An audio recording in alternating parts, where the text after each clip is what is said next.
Hello everyone.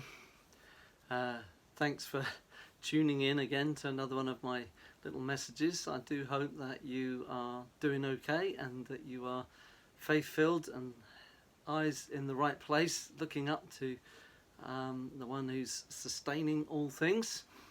I am really encouraged to hear about the messages that different ones are passing on to each other. People are calling, emailing, texting and so on, and it's so encouraging when you get a message in all sorts of different ways. And earlier in the week I got a message from Dave Norris that really encouraged me, and I wanted to just read it to you. He said, reflecting on the current situation, I was thinking how often we don't realise how precious something is until it is taken away. We know that, don't we? That's certainly true of not being able to meet together at the moment. But then I had a vivid picture of how great it will be when this is all over and when we come together again. He said it will be like Psalm 126. Then our mouths were filled with laughter and our tongues with shouts of joy. Then they said among the nations, the Lord has done great things for them. The Lord has done great things for us, and we are glad.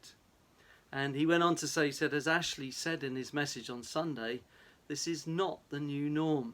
We will come back together in a more vibrant and powerful way, having learnt much and grown closer together, even in this time of separation. Be encouraged.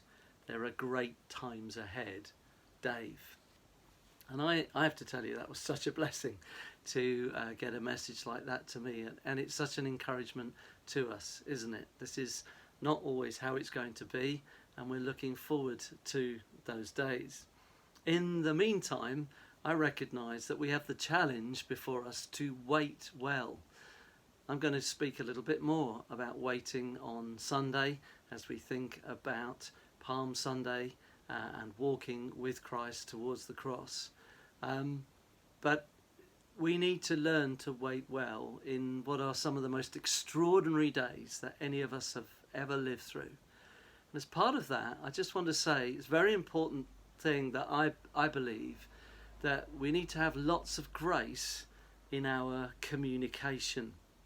I'm personally aware that currently there's potentially lots of opportunity for misunderstanding and miscommunication, especially if we're using short messages like texting or WhatsApp.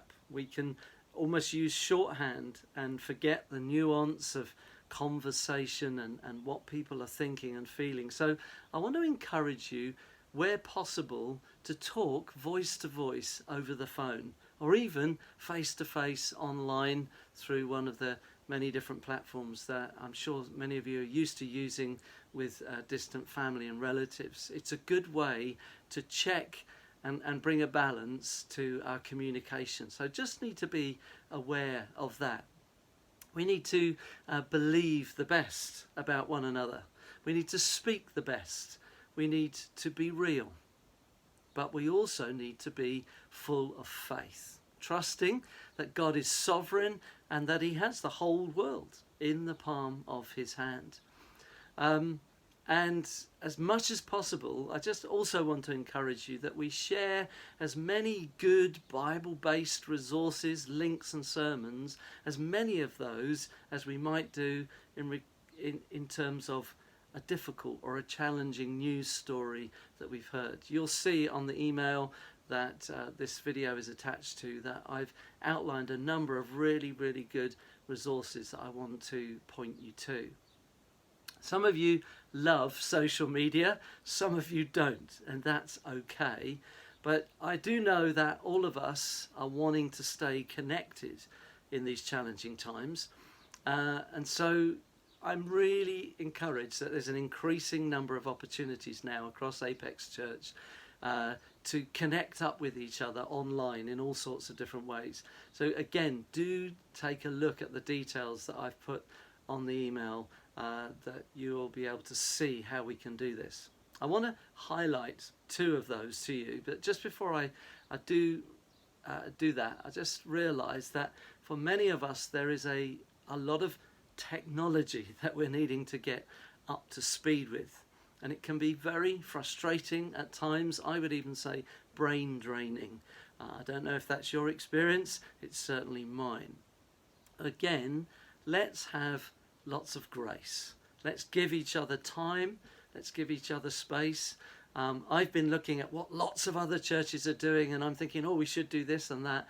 I'm thinking, no, we need to go at the pace that works for us, and it works for me and for those who are also trying to serve into this. And I know that it will help us in the days ahead. Again, wherever possible, let's help each other out. Let's encourage each other. Let's give tips and suggestions. Let's get on the phone and talk to one another. So the two things I want to highlight, one are life groups, and the other one is the prayer event. I want to give a big thank you to Mick and Pat, who've been facilitating our Zoom life groups. We've got 2 of those underway now. And I want to say, if you're not yet connected to a life group, you're not regularly fellowshipping over the internet with 1 or 2 others in the church, I really want to encourage you to sign up and get involved in that. Write to Mick and Pat, groups at the apexchurch.org. Let them know that you're interested and they'll connect you. It may even be that they'll be talking to 1 or 2 of you about picking up on one of these groups and leading it for a little while. That would be brilliant. So please, let's be ready to do that, but encourage you to join in. And then finally, I just want to mention the prayer event that's coming up this Sunday evening, the 5th. It's going to be both a learning and a fun event for us. Again, I want to say a big thanks to Ashley and Hannah, who are going to help me to facilitate this. Obviously, we're in different houses and different places, but we're going to facilitate this together. Just want you to be aware that it is going to be good, but it's not going to be like our regular prayer meeting that we would have all together in a building. The realities of the technology are not going to allow for quite that same flexibility. The reality is we may have, 30 screens or more all looking in on Sunday evening, which will be brilliant, but we can't all talk at once. We can't all talk over the top of us. The technology won't even allow that. So I just want you to be aware that there will be a measure of sort of control with it, but we want people to participate. So I'm going to be in touch with a number of you about getting ready to participate, but we're also going to use the chat option on Zoom. So if you're not familiar with that, you could have a play with that over the next few days, but you'll be able to send in messages to Hannah and Ashley. You'll be able to talk about Bible verses or prophetic words that you've got, things that you feel God is saying, and then what we'll be able to do is, as it were, get you to feed those things into the event as we go along. It's going to be fun. It's going to be interesting. Bear with us, but it will be great. If you think someone doesn't know about it or doesn't know how to get the link, please be talking to each other. Text the link to each other. Email the link to each other. We'll send it out in the next couple of days. Well, I hope that's all good. Sorry, it's quite a lot of notices, but I know these things are important. God bless you, and continue to look forward to me in these ways.